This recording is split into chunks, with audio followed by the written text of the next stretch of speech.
Girbeagly!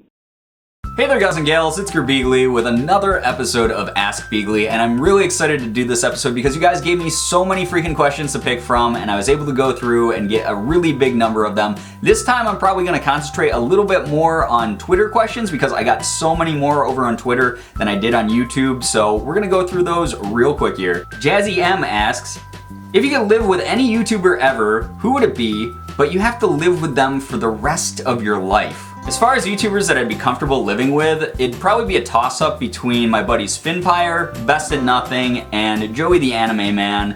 And Joey would probably be thrown in because he's moving to Japan soon, and I would just love to tag along with him. All those guys though are super chill, and I just feel like it would be really relaxing to live with them. Right now I am actually living with a YouTuber for at least foreseeably the rest of my life, which is my girlfriend Morgan, who has her own YouTube channel, which you guys can check out down in the description below. I'll leave a link to it. But also, check out everybody who I just mentioned. Best at Nothing, Fynnpire, and Joey. All awesome guys, all make great content. Jackie, oh man, I'm gonna slaughter your name. Quartera? I don't know, it's French, I think. I just noticed your intro saying booze, games, and science. What does the science and booze have to do with your videos? Well, funny you mention that because that's something I've been wondering recently too. The channel hasn't dealt with science and booze in a while. It started off where I was making this series called Science of Gaming at the beginning of my channel, and it was really cool. It was fun. I kind of like took the science of a video game and applied real world science to it, and sort of did a quick breakdown. I have only one episode of Science of Gaming up. It was for the game The Last of Us. It was really fun to make. It was about the cordyceps zombies. You guys can check it out. I'll put like a link somewhere here on the screen so that you guys can go see it. But it's one of my older videos, and I never got around to making another one because it's really time consuming, and unfortunately I never really got the time. I was always like, oh, when I have the time I'll make another one. Never ever got the time. It's a bummer because I really liked making it. Maybe someday again, but I can't make any promises, but science really isn't a huge part of the channel anymore. And the same thing with booze. Unfortunately, the whole booze part of it went away as well. I used to do drinking challenges. I used to do drunken rants on the channel where I just ran about video games so I was hammered, and it was a lot of fun, but unfortunately with my day job the way that it is, I don't have a lot of time to film those, just due to the fact that if I get drunk and I have a hangover the next day for work, it's gonna really affect my productivity, and it also affects me later on in the day. I'm not able to, put my full force and my energy into my YouTube videos because I'm so exhausted, I'm so tired out from having a hangover all day at work. So that part's kind of gone away as well. And that actually leads up into 2016. In 2016, I actually plan on changing the slogan on my channel from Video Game Science Booze to Let's Play Everything, because I think that's a lot more fitting. I do play everything. I play absolutely everything under the sun, whether it's a AAA game or an indie game, and I have a blast doing it all, and I'm sure that you guys have noticed that about the channel as well, so that's probably what we're gonna switch over to. David Brownsword asks, how many people ask you for nudes daily? Follow-up, do you reply? Well, David, as far as nudes, I don't get asked for them that often, and as far as the follow-up goes, you're gonna have to ask yourself. Mazza Pyrrha asks, if you had to choose a foreign language to speak, which one would you master and why? This one's actually really easy for me to pick. I would have to say Korean. I was adopted from Korea, for those of you who don't know, and I've never gotten to really learn the language. I picked up bits and pieces here and there. Apparently when I came over I knew a few words, but nothing that stuck with me, and it's something that really means a lot to me as far as being able to reconnect with my heritage. I listen to a lot of K-pop and I listen to a lot of K-rap, and I'm like really into the culture. I love the food, and I watch Korean dramas. I'm really into it, but I need subtitles, and unfortunately that's just something that's sort of always eluded me. I've never had the time to sit down and learn the language, but I'd love to because, like I said, it is part of my heritage and is really important to me.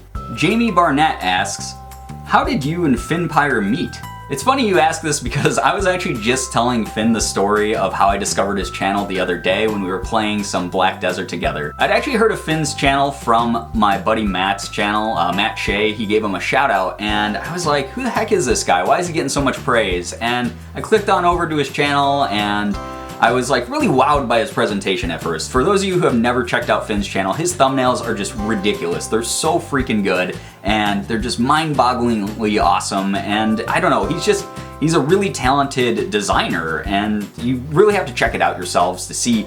But I clicked through a couple of his videos, and at first I was like, who's this guy? You know, he was doing the Let's Play thing, he had the camera in the corner, and he was a charismatic dude who had a great voice, and ooh, I'm getting hot in here. And at first, honestly, I wasn't that wowed by him because just call it being jaded from being on YouTube for as long as I have, but anytime I stumble across someone's channel, I'm a little bit skeptical at first, and I was like, yeah, this guy, maybe he's trying too hard, or maybe he's like kind of shady or something. This is probably why I got a shout out. So, you know, I checked out some more of his videos. And before I knew it, about 2 hours had passed and I'd clicked through a whole bunch of his videos, and I was really into his commentary, and I just thought, hey, this guy's really cool. I looked through some of his comment sections, saw that he talked to every single person that left a comment, which I thought was awesome. It's something that I've always believed in doing as well. And he just is an interactive guy. We started talking on Twitter, and before I knew it, he had followed me, I had followed him, and hey, love story. Better than Twilight, right? Sarap Andhera, and I hope that I said your name correctly, asks, what was the first anime you ever watched? The first anime I ever watched was actually My Neighbor Totoro. My mom picked it up from a bargain bin for $7 on VHS, and it was the old Fox dub before, you know, Disney took over everything that Studio Ghibli puts out, and it was really cool. I loved it so much, and I fell in love with the art style and the story and the music, and everything about it just made me super happy. And after that, I moved on very quickly to Rumiko Takahashi's Ranma Half. It's one of my favorite shows of all time. It's one of those shows that I can boot it up at any point and just be like, this is hilarious. I love this. The old school art style, the old school music, everything in that show is super, super funny. So that was the first series that I ever got into as well. Cameron asks, how do you step out of your comfort zone? I actually have not that much trouble stepping outside of my comfort zone, but there are moments where I definitely get a little bit anxious, and those moments I always like to draw on inspiration from my friends. I normally don't ask for it directly, but one of the things that I like to do is I'll actually go over to their Twitters or their YouTube channels, and I'll check out what they've been up to. And a lot of the times, because these people are so driven and so awesome at what they do, they're super talented people, they inspire me just through their actions. And whatever it is that they're doing, whether it's making a video or tweeting out some encouraging words, it just gets me going. I just get so pumped up. So that helps me out a lot. The other option that I recommend the other 9 out of 10 times is booze. And Natasha K asks, your #1 food to go to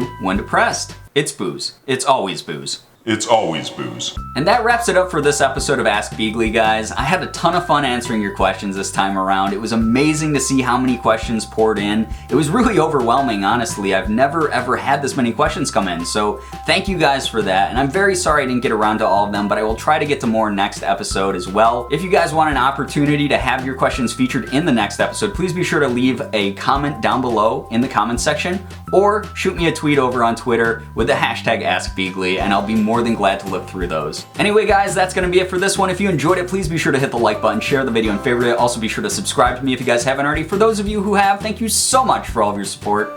You guys are the best in the world. I love every single one of you, and as always, it was great seeing ya. Bye-bye. Say, get the hell out of here. I will destroy you, you fat cat. Go away. Really, Plinko?